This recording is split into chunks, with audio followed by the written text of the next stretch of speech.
Okay, in geometry आपण import करू. Import geometry browse कुठे डेस्कटॉपवरती आहे, स्कूटी अलाय व्हील. ओके, डबल क्लिक केलं मॉडेलवरती, ऑटोमॅटिकली ती स्टेप फाईल इकडे कन्वर्ट होते, म्हणजे कन्वर्जन होऊन जातं त्याचं.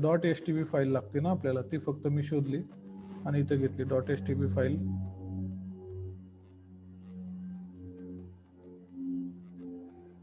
ते ओपन व्हायला वेळ लागणार कारण ते कन्वर्ट होत आहे ना, त्यामुळे.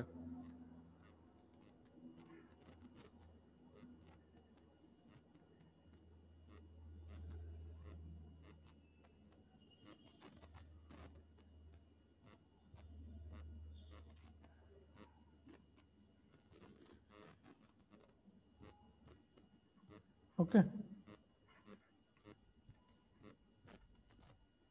हे मी सप्रेस बॉडी करतो, ते नाही लागत आहे, फक्त रिम घेतोय. ओके, आता याचं मटेरियल आपल्याला इथे नाही आहे, तर इथून मी डायरेक्टली काय करतो, याचं मटेरियल याला कनेक्ट करून घेतो.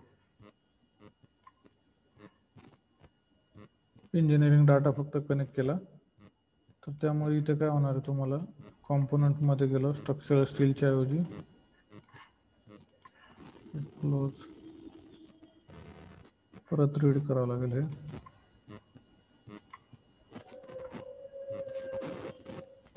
ओके, जॉमेट्री कॉम्पोनंट स्ट्रक्चरल स्टीलच्या ऐवजी मी ॲल्युमिनियम आलाय असतं याचं, बरोबर आहे. मेशिंग मी पहिलं अपडेट म्हणतो, मेश काय होते ते आपण बघू, किती मेशिंग साईज घेते ते काय नाही ते बघूया. नसेल तर मग अजून छोटी मेश करून घ्यावं लागेल याला.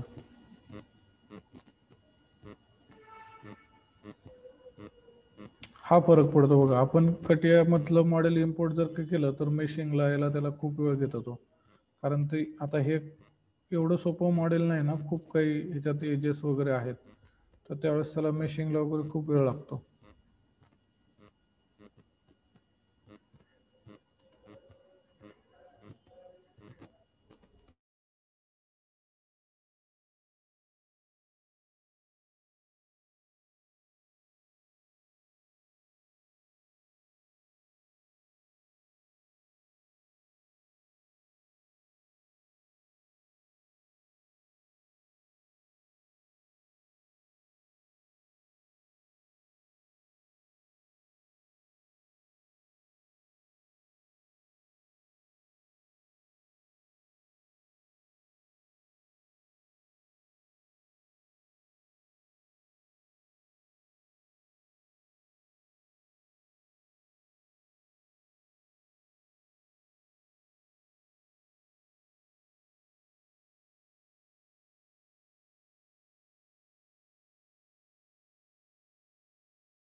आता याला बघा किती वेळ लागतोय, कारण की याच्यात खूप क्रिटिकल मॉडेल आहे, खूप छोटे छोटे छोटे छोटे एजेस आहेत ना, त्यामुळे याला वेळ लागून जाणार तेवढा आपल्याला.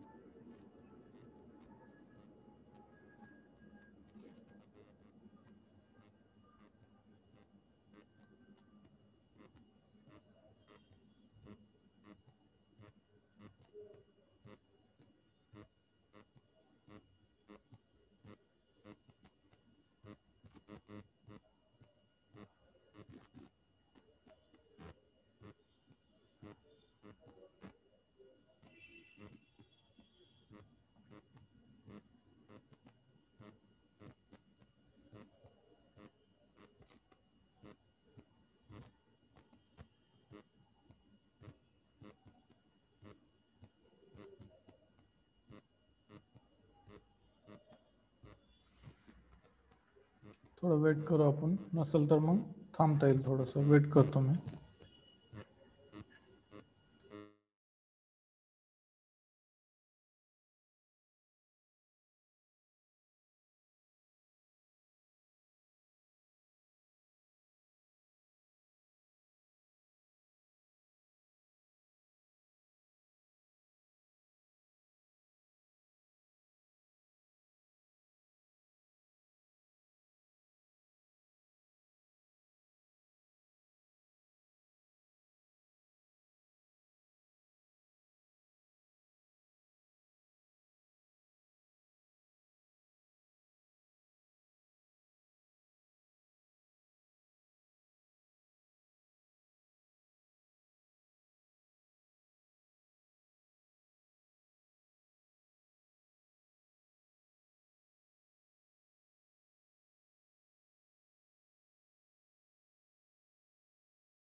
आता हे जे येते ना रिट्राईंग ॲट हायर रिव्हॉल्यूम, म्हणजे काय की पहिलं ते मेशिंग कोर्स घेतं, कोर्सला तिथे मेशिंग होत नाहीये किंवा बरेचसे कॉम्पोनंट नील होतात, ते होत नाही मेशिंग, मग तो परत छोटी करतो फिलेमेंट साईज, परत छोटी करत जातो, म्हणजे ऑटोमॅटिकली त्याच्या पद्धतीने तो छोटं छोटं करतोय तो आणि हे होतंय.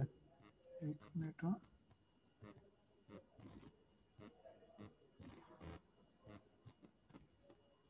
ओके, हे बघा झालं. आता आता ही जी मेशिंग आहे, ही मेशिंग खूपच एकदम, तुम्ही जर का पाहिलं झूम करून तर ऑटोमॅटिक त्याने जिथे पाहिजे तिथे एकदम फाईन मेशिंग केलीत बघा. आता ही एज वेगवेगळी आहे ना. ओके, आता आपल्याला काय चेक करायचं असतं एकदा झूम करून, की ही जी काही एज आहे ह्या सगळ्या एज कनेक्टेड आहेत का बरोबर नोडलाच.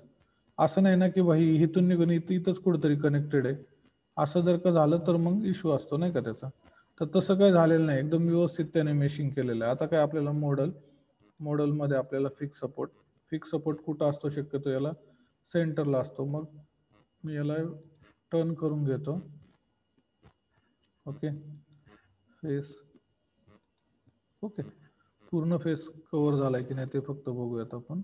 ओके, फुल फेस कव्हर झालेला आहे. अप्लाय आणि सोल्युशनच्या ऐवजी सॉल्व, डायरेक्टली सॉल्व म्हटलं की याचे 6 डिग्री ऑफ फ्रीडममध्ये तुम्हाला व्हायब्रेशन्स येतील.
जेवढी जास्त मेश, मी तुम्हाला बघा सांगितलं होतं की जेवढी फाईन मेश होईल तेवढा जास्त वेळ कम्प्युटरला सॉल्व्ह करायला लागेल, कारण तो एक इलेमेंट किंवा एक नोडसाठी तो एक प्रॉब्लेम, म्हणजे एक मॅथमॅटिकल इक्वेशन तो सॉल्व्ह करत असतो कॉम्प्युटर.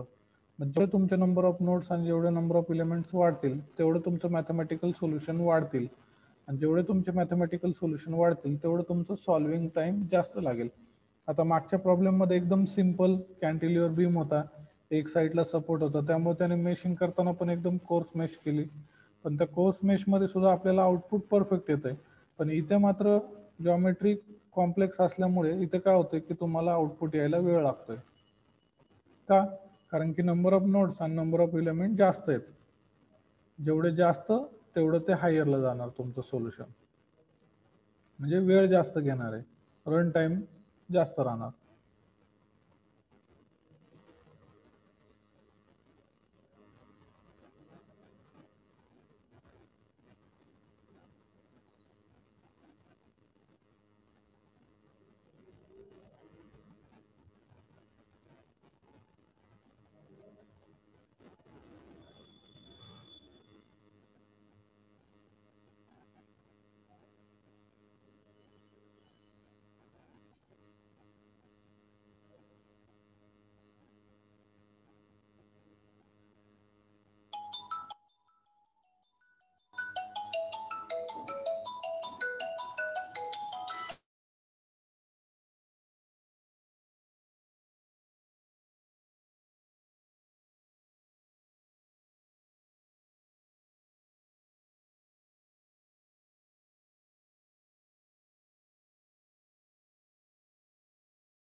हा, याच्यात बघा आता सोल्युशन तर आलेलं आहे, पण इथं एक वॉर्निंग आहे. During this solution escape time एक्सटेड the CPU time. म्हणजे सीपीयूचा जो काही प्रोसेसर आहे तो इथं एक टाइमला असं झालं होतं की तो कमी पडला होता. ओके, याचा काही इश्यू नाही. वॉर्निंग आणि इन्फॉर्मेशनचा काही इश्यू नसतो, सोल्युशन आलेलं असतं. हे बघा आता या सगळ्या मी सिलेक्ट केल्या आणि क्रिएट मोड शेप रिझल्ट बोललो, सॉल्व. हा पहिला रिझल्ट तुमचा. म्हणजे किती हर्ट्सला? 879 हर्ट्सला जर का गेलं फ्रिक्वेन्सी, तर तुमचं 65 चं डिफॉर्मेशन होणार आहे. आणि ते डिफॉर्मेशन कसं होणार आहे ते पण याच्यात दाखवलेलं आहे. तुम्ही जर का पाहिलं तर त्याचा रन असा दिसतो. कसं होणार आहे आलं का? व्हायब्रेशन कसं होणार आहे त्याच्यात, कुठल्या हर्ट्सला? 879ला दुसरा नोड.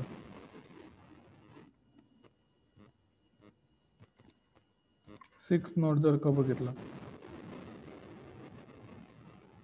तुमच्या याच्यावरनं तुमच्या लक्षात येत असेल की बाबा व्हायब्रेशनचे कुठले 6 डिग्री ऑफ फ्रीडम कसं ते कसं होणार आहे. तिसरा नोड जर का बघितला तर बघा,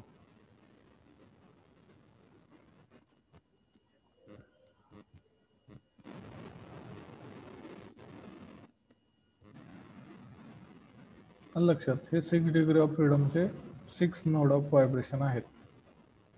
first, second, third, fourth, fifth आणि सिक्स.